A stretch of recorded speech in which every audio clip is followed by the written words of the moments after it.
Hey, thanks so much for tuning in to this week's episode of Good Authority. I had a chance to sit down with Kirsten Jones, who's the author of Raising Empowered Athletes. And we got into a really lively and fun conversation on the world of youth sports, the connection to the pandemic, getting kids outside. How do we create the conditions for kids to learn and get the most out of their youth sports experience and not get so wrapped up in the hyper competitiveness and the pay to play nature of it all.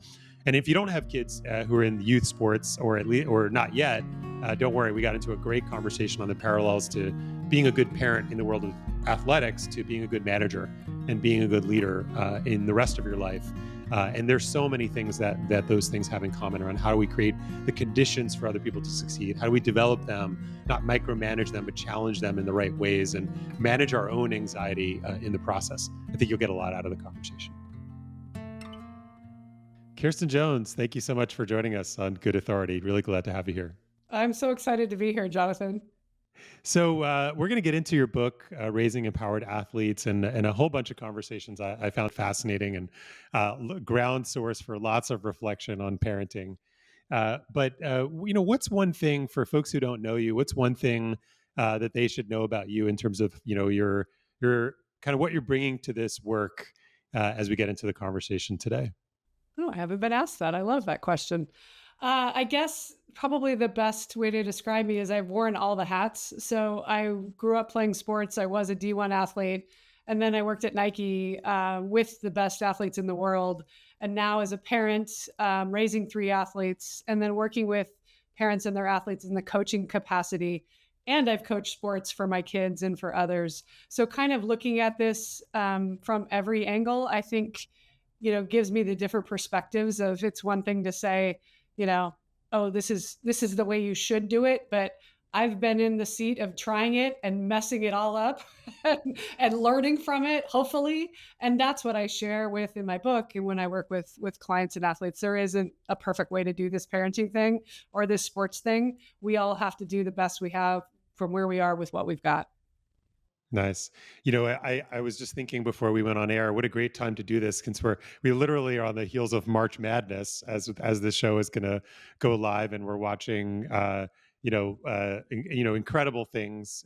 In particular, fascinating to me is what's happening on the girls' side in basketball is just incredible. The women's side is just incredible. And the word madness comes to mind when I started, reading the book and learning about your approach and learning about some of the history. And, we'll get into maybe some of my history with, early athletics, but all I could start to see when I was reading your book was, wow, it ain't like it was on my little league team in 1979. It is a different world. So what is the world for folks who are not familiar with it? Like, what is the world of youth athletics? What does it look like today for folks who, maybe for folks who are familiar with it and folks who aren't? Yeah, so maybe we should start with where we came from, and that's kind of the opening to my book, which is, back in the 40s and 50s, about 24% of women worked outside of the home. By the time we got to the 70s and 80s, that number had doubled. So now you have more women that are holding full-time jobs. Dads are holding full-time jobs. It's late 70s. Also, this Adam Walsh gets abducted. The world, 39 people turn on their TV to watch a show about how scary the world is. You can't just go outside and let your kids go play on the street. You've got to be watching them. At the same time, a report comes out about the academics in the United States that we're falling behind. We're no longer the leaders in academia. So parents, what are you doing to help your kids become smarter? So I don't think there was one. Oh, and by the way, this little channel came online in 1979, 1980, ESPN. So now I can turn on the TV and I can see sports all the time. Whereas before it was kind of like, oh, well, maybe you'd watch the game, maybe you wouldn't. If you didn't see it, no big deal. And now we're seeing this exposure to these young little prodigies like Tiger Woods, like, Serena Williams, like Nadia Comaneci, like, all of the ones that started really, really young playing a sport, getting what they call the 10,000 hours, right? Of really getting this, expertise at a young age. And I think there wasn't one thing, but I think these parents who saw these things happening, I don't think there was like this one moment where everybody said, oh, I know exactly what to do. But with those things all coming on at the same time, in the early 80s, you say, okay, dads, you're not spending as much time with your kids because, you know, they're working. So, oh, we'll volunteer to coach the team. So it's all comes from a good place of doing the right thing. But then, the dads, mostly dads, get involved. And then it's like, well, what if we put Jimmy and Tommy and, TJ all together on the same, we could be better, right? And so we start getting competitive at even the little league level, right? And then by the mid 80s, early 90s, you start adding AAU and travel. And then you add big companies like my former company, Nike, gets involved in sponsoring and the money starts happening. And it started this whole very slow groundswell shift to today. It's a $35 billion business, youth sports. So, my joke is when I was thinking about writing the book, when you get pregnant, you read What to Expect When You're Expecting, or at least back then, 23 years ago now, my oldest is. And you would like, oh, great. I know exactly what I'm supposed to do. I know exactly how I'm going to handle every single month of this pregnancy. And then 4 or 5 years later, you're standing at Kick and Chase, and the yahoo next to you is going, well, you're not doing this rec sports thing. I mean, we've got a private coach. We're going to Sweden this summer. And all of a sudden, you just as a parent start to feel like, I'm a horrible parent. I'm behind. I haven't done all these things. I don't have a private coach. What are we doing wrong? And so that's my hope and intention with the book is, having sat in all the different roles, that no, you are not doing it wrong when you decide to go camping for 3 weeks when he's 8. No, you're not doing it wrong when you decide to skip the Thanksgiving tournament when they're 10. We have to put some normalcy back into the whole youth sports specialization, professionalization that's come about, and we've kind of lost the plot. Yeah, so much so. I mean, I think back to, I was joking, 1979, I was on the Blue Flames, I think was my little league baseball team. And my dad was he was a pretty good baseball player, actually. My dad was the coach. And I won't use last names, but, Andrew's dad was really a prick, right? And he was yelling at the kids, but he was an outlier, right? He was one guy, and my brother played hockey. And Mikey's dad was really a prick, and he was yelling at everybody. But they were really the outliers, and it's really like a world that nobody wanted to nobody wanted to sit next to that kid's dad because it was just really painful and embarrassing. But you could see for me, so much of what I started to think about, it was making me mad in a good well, in a good way. When I was reading your book, I was like, oh my God, what a mess of unmet dreams, unlived fantasies, unrealized potential of the parents projecting all this shit onto their kids, making such a huge mess with no guidance, right? No guidance for how to actually turn that thing around and start to look at what you're doing to your kids, not just to your kids, to other people's kids, and to what it should be, which is just fun, right? I mean, I remember when my oldest, we used to live up in Oregon. It was hilarious, when she was on her, girls, we'll call it soccer loosely, but it was just a bunch of them buzzing around the ball, running around, and it was just fun. They were just giggling. They were just having a good time, and it was joyful. And then, you flash forward a couple of years later, and a couple of those girls were really good, right? And then all of a sudden their parents are driving them around and spending 10 hours every weekend in the car, driving up to Portland, driving down to, and I was like, oh my God, thank God my girl is not good at soccer, because that would just drive me bonkers. And I was thinking to myself, well, like, wow, this world has gone really insane. So yeah, that's just my commentary, like from a distance, and reading the book started to take me back into that world. And it's important, right? Because there are there's so much to learn about yourself from team sports. But if we've lost the plot, and it's not fun, and it's not enjoyable for the kids, then what are we doing? Yeah. And that's what when I speak to parents, it's one of those things, like you always hear that question of like, what advice, as you ask the 80-year-olds, what advice would you give to your younger self? I mean, for you parents who might be younger in the process right now, project out what would you want your kids to get out of it? And okay, it's wonderful to think, oh, my kid was on the podium, my kid's a D1 athlete, my kid won the state championship. Of course, we all have dreams of that, but we need to parent the child we have, not the one we wish we had. And we're not all going to be born, have kids that are all natural athletes, that are all super competitive, that are all, that they get, that basically there's a real fine, triad of competitiveness, athleticism, and opportunity with the right coaching that kind of leads them. And then maybe they're the right age, which means they're one of the older ones, which means they get bumped up on the all-star teams, which means they get more reps, which means they get better, right? So there's this huge formula that a lot of it we don't have control over. But as a parent, it's important to, I say, check in instead of 90-minute conversation with your kid, have 90 1-minute conversation. So, Johnny, you're playing soccer this year at 8. What do you think of soccer? Oh, I love it. I love it. I love it. Okay, Johnny, it's 12. You're 12. You still loving it? Well, I kind of like basketball too. So keep checking in, keep asking them, is it their dream? Is it something they want? And I think a mistake a lot of parents make is at 5 or 7. I mean, my oldest was like at 7, I'm going to the NBA. I'm going to be the best. And right? Like, and of course, as a parent, you're like, yes, he's going to the. I mean, we knew where my husband, I remember, said he had a conversation with him in the car, and he's like, well, how many kids do you think get to go to the NBA? Right? They don't have a clue. I mean, and then he's like, okay, I'll just go play for Duke. Right. Okay. That's Right. also a cakewalk. Right. So, Yeah. and then, by the time he got to middle school, you're like, gosh, this is a little harder than I thought. 550 boys are playing high school basketball, less than 7%. And now with COVID and the NIL and the transfer portal, we're talking probably less than 4 or 5% will play D1, D2, D3, or NAIA, because now it's even that much harder 5 years on, 4 years on, 4+ years on, to even get into the college programs because they're all just moving around. So it's a huge hurdle. So instead of looking at it from the front end of, oh, we're going to end up there, look at it as, what do I want my kid to get out of this season? Teamwork, leadership, having fun. My daughter just loved the fact that the bows were pink, right? Like, the things that we think are important are not, necessarily what the kids are going to get out of it. And by the way, usually after they've lost, by the time you've gotten to the yogurt shop, they've forgotten about it. We're like, oh, that ref was horrible. And oh, this kid was bad. And why didn't the coach play you? And Right.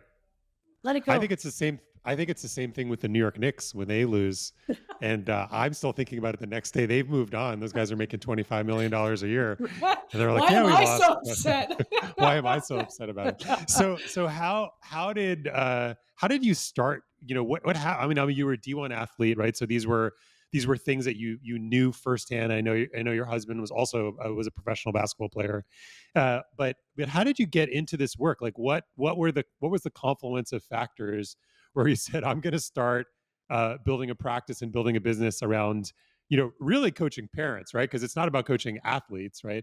I think it's about, it's like, if you talk to any good dog trainer, you're not training the dog, right? You're training the dog owner to do, to show up in the right way. So how did you get into this work? So you major in Japanese is how you start. That was Okay, got it. so yeah. So, I mean, like any other 18-year-old, I had no idea what I wanted to do. So I took a path down the completely wrong direction because of some advice I got that I thought was worthwhile. I thought I wanted to go into hotel business. So I didn't then it led me eventually to move to Eastern Europe, got the job at Nike. And it was while I was at Nike that I was loving. Ended up working in HR. I started off in product, ended up working in HR. And while I was doing that, I started running a program that was basically kind of like an internal MBA. And I love to see people get what they want by figuring out what was holding them back, and whether it was their career or helping them being a working parent or helping them get the next job that they wanted. So I think the idea kind of came while I was at Nike. And now you're right. I am the dog trainer, but I also love helping the athlete get what they want and helping them identify, is this my dream or is this being told to me from the dog trainer and it's not really my dream? And what is your dream? Right? Like, and so, and even if it isn't your dream, the skills that you're going to learn, even playing 2 or 3 or 5 years of whatever sport, are going to be immense. And I love to tell the story. My oldest son only wanted to play basketball all the time. I would take him to the beach. He would have his high tops on and his socks on in San Diego, or I live in San Diego. He'd just sit there and pout. And I was just like, ugh. And one time I said, we're gonna do surf lessons at Moonlight Beach. And I signed the whole family up for surfing. Me, pouting. It's like 10 years old. He got up on the board, I think 1 or 2 times, maybe in the 3 days of the surf lessons. I have one picture of him standing up on the board surfing. 10 years go by, COVID hits, he can't do anything else. And one of his buddies down in Manhattan Beach says, come on, let's go surfing. And I hear him on the phone a couple weeks later telling his friend, he's like, yeah, I surfed as a kid, so I've kind of picked it back up, right? Nice. Yeah. Yeah. Parents, it doesn't have to be, you don't have to be trying to be a prima ballerina or get to the Olympics or make the national swim team. It's not about that. It's about exposing them to skills that will put them outside of their comfort zone, that will teach them, oh, that is something I can do. And Mm. again, just funny, in his mind, he thought he was pretty good at it. He had never done it. I want to go on Moonlight Beach, obviously right up the street from me. It's was my first the first place I visited before we moved down here. I want to zoom in on something you said. I think it's a really interesting area for conversation. So you talked about helping the kid figure out, is this my dream or not, right? And in many ways, that's a statement of authenticity more broadly, right? It's a statement that applies to for all of us, right? At many points of our life.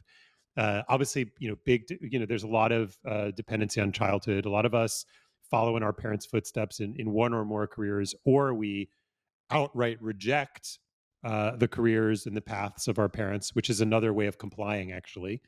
Right? It just the rebel who's just, well, I'm always going to do the opposite. Well, you're still under control. So I wonder if we could just talk about that a little bit. And how do you? It's such a delicate balance, right? Because when you're pursuing something difficult, you could use that as an out, right? You could say, "Oh, this isn't my dream. I give up." So when you're working with an athlete, when you're working with a parent, like how do you approach that, right? Like if I say to you, Kirsten, let's say the 19-year-old, version of me, I was a lacrosse player. Right? I was a decent lacrosse player, like not a good one, but a decent. And I was like just barely good enough to be a D3, prospect, right? Such as it is, right? So I went to college. And all of a sudden, I realized that the practices are at 5:30 in the morning, and I very quickly decided this is not my dream anymore, right? I don't want to be that, right? But it was also because it was hard, it was difficult. I didn't want to do it. I had other things. But how do you work with athletes and parents, through moments like that? Like, can you break that down? Is there a way to sort of triage it and say like, what's the dream, what's not the dream, what's the right push, what's too much push? How do you think about that? Yeah, that's a great question, because some people say, oh, you're supposed to follow your passion, right? And then you're like, well, what is passion? Well, passion is perseverance, as Angela Duckworth says in her book, Grit, perseverance plus, repetition over time. So it's something that you have to, the people who get really good at things, they are, whether it's a concert violinist or a musician or an athlete or whatever, it's not because they're always just so excited to get up at 5:30 and do the workout. It's not because it's just super easy to them. It's because they've developed a muscle that says, I'm going to stick with this. And actually, there was an Olympian interviewed, and I loved her quote. I've posted it a couple of times because she said, my Olympic coach says, really, it's a game of thirds. And because she said she had a really bad day she's a sprinter, a really bad day of training. And he said, it's a game of thirds. Some days, a third of the time, you're going to feel amazing. A third of the time, you're going to feel kind of, and a third of the time, you're going to feel really crappy. So when you look at that math, 2/3 of the time, it's kind of subpar, right? So, and that's life. Like that's not, we look at people's jobs or what they get to do, and all you see is the shiny outside and how fun that must be.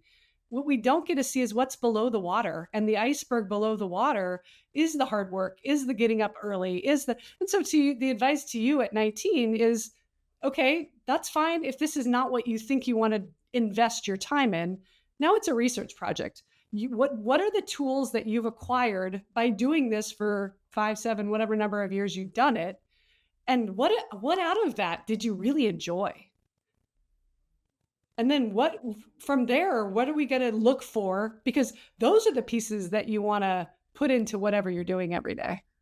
Yeah, it's fascinating. Just in reflecting on that question right now as we're talking, what I loved most about it was being on a team, right? What I loved about it was the guys on my team. So I was I made the varsity team when I was in ninth grade, which was a little bit kind of advanced, but they treated me respectfully. I wasn't hazed too badly, And our team, we overperformed, right? We did not make we were not the best team in the county, but I think it was my sophomore year of high school. We were a really good team, right? And we were competitive, and our school was not generally competitive in lacrosse, and we had a great time, right? And what I've seen over the course of my life, I'm almost 52, is that there are fewer and fewer opportunities to feel like you're on a team, and the magic and the camaraderie and the lightheartedness and the fun and the belonging that goes with that. And then I have experiences later in life, where I've been on, teams in the corporate context or in the nonprofit world. But if somebody had coached me as you would have done, 30 years ago, and said, "Hey, take that from this, right? Take the being on the team, take that forward." No one ever crystallized that learning opportunity for me. So I always looked at it as like, "Oh, well, I played that sport and I didn't succeed, or I didn't go. I played it up to this level," instead of, "Oh, I actually won because I had a great experience of being on a team and what that meant for me." And that's something, especially, maybe this is just a small sample set with my daughters, but they tend towards more individual pursuits. And as somebody who always played team sports, I was like, you're missing something, right? Like, there's something about being on a team. I don't care what kind. It could be any kind of team. Just pick a team, any team, be on a team. That you learn about yourself. So I love that instigation to, like, what can you learn from it? What's the lesson? What are you taking? What are you taking with you? I imagine it's probably different. That's probably easier for the kids to do than for the parents. Maybe they're more reluctant to give up. Is that the case?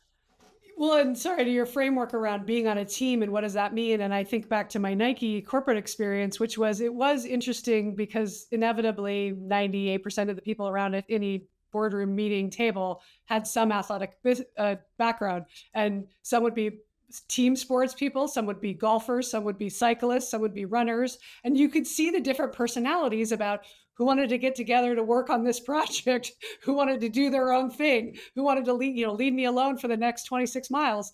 But what also you look at it as in teams is there are different kinds of teams. There are softball teams, there are interdependent teams like basketball teams, but there are also track and field teams, right? So finding the team that works for you, which means I've just watched Full Swing and the golf, the PGA, and the guys raving about the Ryder Cup because it's something with their sport that they never get to do, which is be supported and and these are guys making hundreds of millions of dollars. What do you care about having somebody cheer for you? But I think there's something innate about us all wanting to feel supported and to know that again, you matter in the greater good. Yeah. Talk to me about the role that what happened during the pandemic with youth sports, because I could imagine. I mean, there was a teenage girl, our next door neighbor, doing like soccer practice on Zoom during the pandemic, and which was really depressing. But I mean, she did it; she stuck through it. But like, what was going on in the world of youth athletics? During that time, were there some silver linings from there? So the short term was it was a disaster, right? I mean, we live in Los Angeles. They took the volleyball nets down and the basketball nets down in the park. The volleyball nets down the port at the beach, where you're like the one place that it should be safe to go, right? Yeah. I mean, eventually they did put them back up, and I ended up running beach clinics, right? And so because we couldn't go indoors, and it ended up being really fun because it taught kids. I work with 9 and 10-year-old girls, and it was giving them a different look on the sport. And I said, gosh, if you can jump in this sand, just wait till you go inside. You're going to, have a field day. But they saw at one point there was a statistic of 70% of kids were pivoting away from sport during that time. Some of it was practical, like they just couldn't physically get to it. But I think what also happened was the isolation that came. My daughter, too, was doing Zoom workouts in the driveway on a laptop. I mean, it became so isolating. And what we saw was a huge rise in depression, anxiety, overwhelm. And then kids who were kind of on the bubble, like maybe I wasn't really that high on the roster anyway. Those are the ones that said, okay, I'm done. Why would I be investing all this time? I'm gonna go do something else. Hmm. So let's go a little bit more into this, because there's something. It was a really good article the other day. I think it's Jonathan Haidt, the NYU professor, who is really out in a beautiful way talking about some rules, or the rules that we should have against, for social media and protecting kids and really protecting our society, I would say, on some fundamental level. But a lot of that rests on, giving kids other things to do, right? And you started to talk about this early on. I remember the town we used to live in Ashland, Oregon. When we first moved there, I said, I grew up in a smallish town. I said, like, where are all the kids? Where, like, and they said, oh, it all changed after 9/11, right? After 9/11, everybody started locking the doors. There was like this fear crept in, and you didn't want to be the person who didn't take proper precautions, right? And so that's just ramped up and ramped up and ramped up, and all of this fear that has crept up in the culture where it's difficult to get unstructured playtime for kids. And now we have this nexus, right, where we have that happening. That's a big societal arc. Then you have all the things that are happening in youth sports and the competitiveness and ESPN and all those things. And then you have kind of the remote society, right? And all the culture of convenience. And we have this like terrible storm, right? Which is preventing the most, or creating a hindrance to the most basic thing, which is kids hanging out together, doing stupid stuff, right? And getting to know themselves through bumps and bruises, right? The most basic part of growing up is almost like like it's like this mysterious thing that we don't see anymore, and it's bizarre, right? It's bizarre. So how do you think about the connection? Like, how can we start to shine a light and use youth sports in these ways to start to counterbalance and give things, like, how do we start to move away from some of this madness, and maybe share some of the ways that you're doing that in the work you're doing today?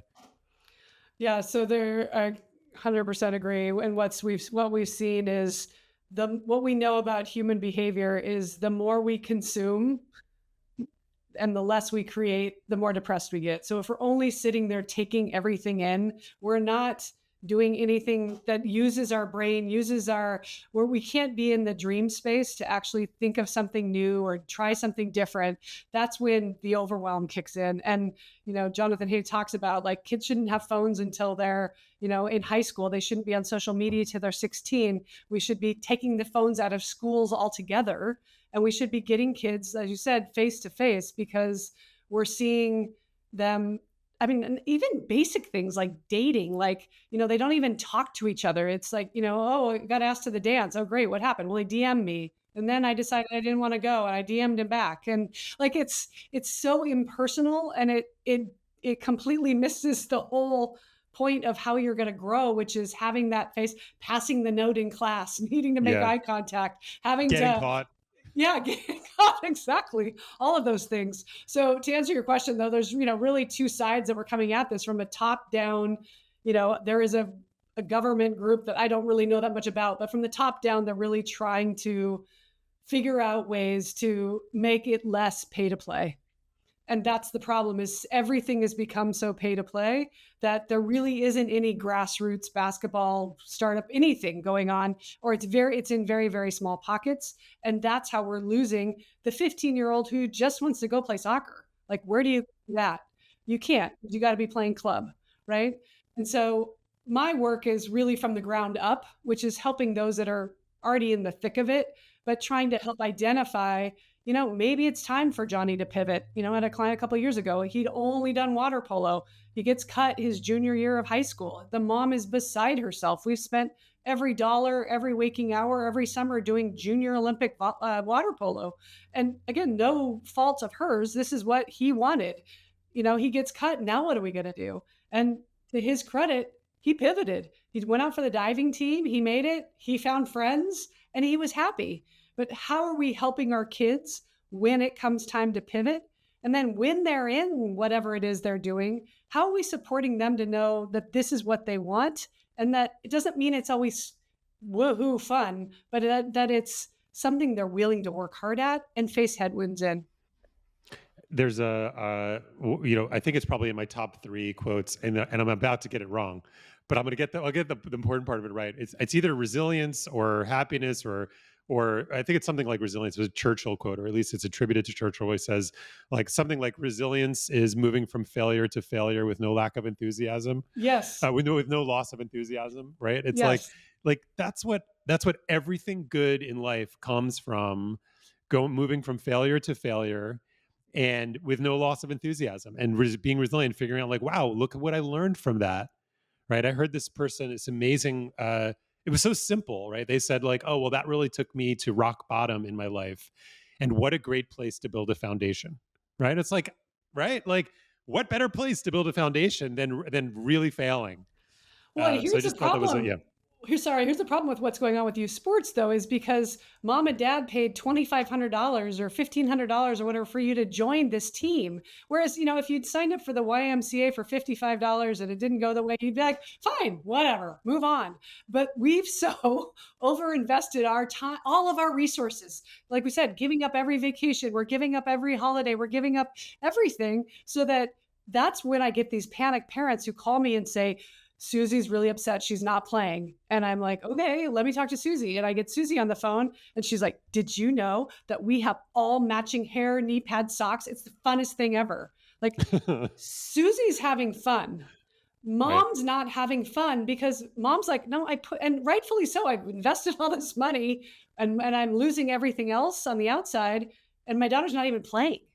Right. So what do you do, or do you have moments? I guess how often? I have morbid curiosity. Do you say to a parent, "Hey, actually, this might be hard to hear, but this is not her dream. This is your dream." Yeah, it's hard.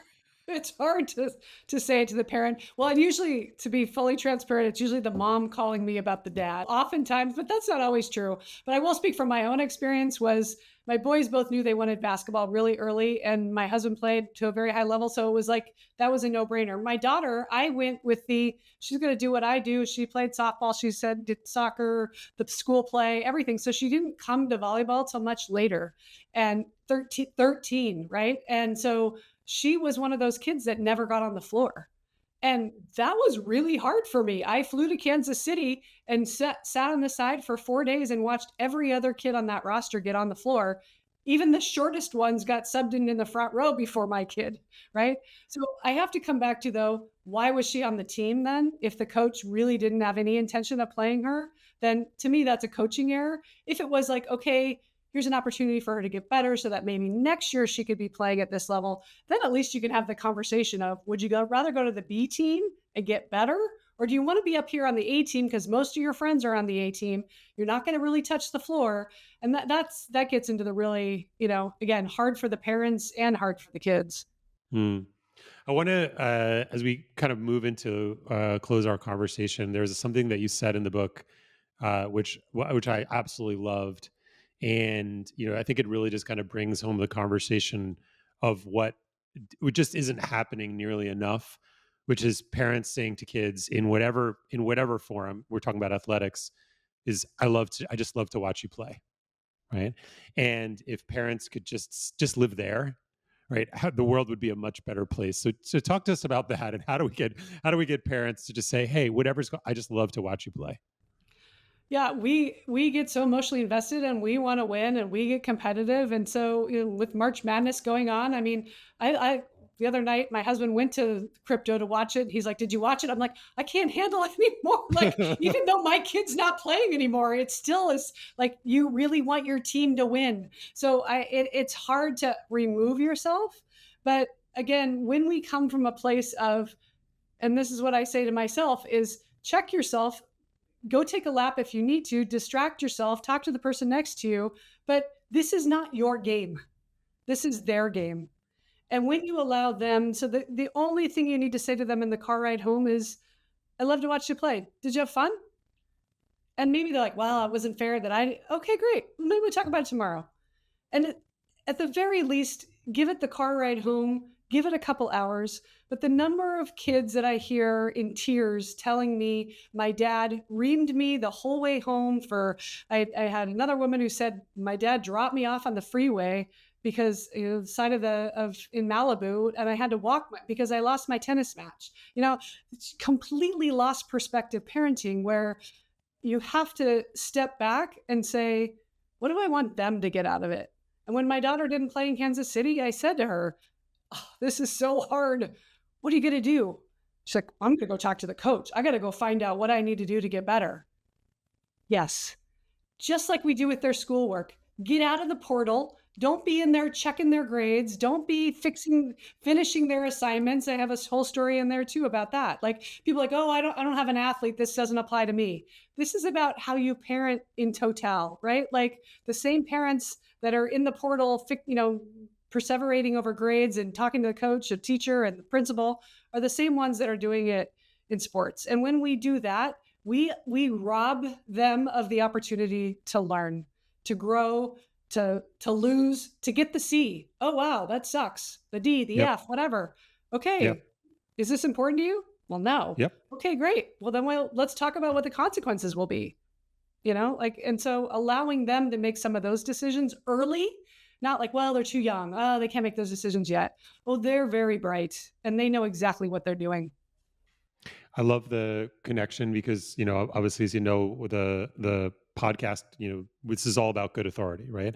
And the exact same teaching and the ways that you're trying to help parents get out of their own way, do their own work, realize this is their journey, not yours, is of course, parallels into the world, right? And thinking about how disempowering it is when somebody does all the things for you, right? Maybe came from good intent, but mostly it comes from their anxiety, right? Mostly it comes from their anxiety, their fears, their unmet expectations or goals that they don't know how to hold their own anxiety about, right? And then taking it out's maybe the wrong phrase, but like uh, you know subjecting their employees or their kids to that psychology and that dynamic. And so, it's not helpful, right? You're not actually helping build a more resilient kid or employee. In fact, you're much more likely to create a resentful and rebellious one.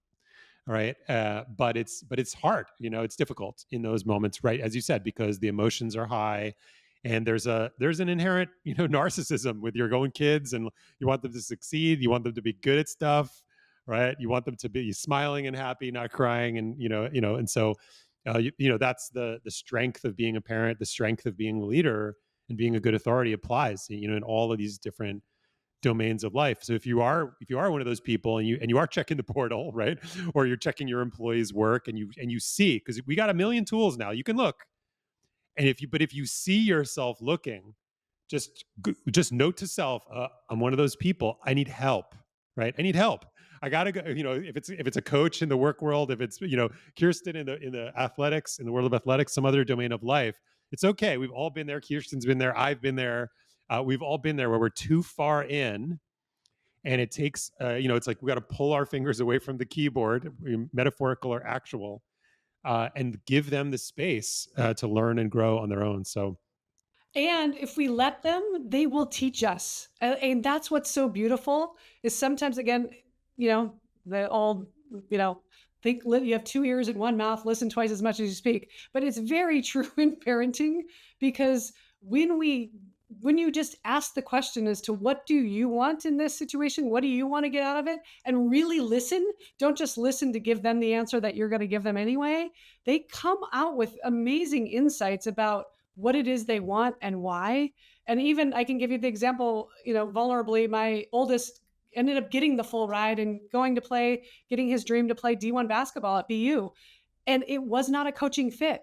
And it was a painful 3 years. And when he finally decided to transfer, it was really, really hard because, of course, we had all these dreams about him. The coach had set him up and, oh, this is going to happen and that's going to happen. And it didn't work out that way. But when he went to pivot, it was so beautiful because he was like talking about his teammates and I'm texting them and and he's still talking to the coach. I'm like, what? You're talking to the coach? And, like, aren't you supposed to be mad? He's so much more enlightened than I am. He's like, Mom, I am grateful that I had that opportunity. Did it go the way I wanted to? No. But I got a degree from a great university. I got an opportunity to meet these guys that are going to be friends for life. Like, whoa, right? yeah, nice. It reminds me of the best piece of parenting advice, especially as a dad of two girls, was in Lisa Damour's book called Untangled, where she said, if you want to learn about your kid's life, just shut up and drive. Just shut up and drive. Like, don't ask questions. Just shut up Listen. and drive. I'll go. I'll take you to the mall. Like, oh, I'll come pick you up. Like, oh, you guys want to go to the park? Oh, yeah, sure. Just shut up and drive, and you will learn, and you will prepare to be enlightened. Kirsten, thank you so much for spending some time with us on Good Authority. I love the work that you do. It's really important. There are so many kids who are struggling in these domains, and I know you have big plans for what you're doing at Kirsten Jones. Where can people find you other than picking up the book Raising Empowered Athletes, which is great? Amazon, all the places, I'm sure. Where else can people go to find out more about your work? I hang out on Instagram at Kirsten Jones Coach, and the podcast hashtag Raising Athletes has an Instagram as well, and or LinkedIn. And then my website is kirstenjonesinc.com, where I'm speaking all the time. In fact, I'm speaking tonight in LA. I'm traveling a lot. So I may be in a neighborhood near you, or I can come to speak to your team, your school, your corporation about all of these things, because while we're even doing the corporate thing, we're also raising empowered athletes, or that's what I would like to think. We all want that for our kids. We want them to be strong, gritty, resilient, hopefully happy human becomings. You're here. Kirsten Jones, thank you so much for being on the show. We'll see you next time. Thanks so much for listening to Good Authority. If you enjoyed the conversation, please be sure to get subscribed and leave us a review over at Apple or Spotify or both. You can share the episode with friends, family, colleagues, and maybe even your arch enemy. And you'll be getting new episodes every Wednesday.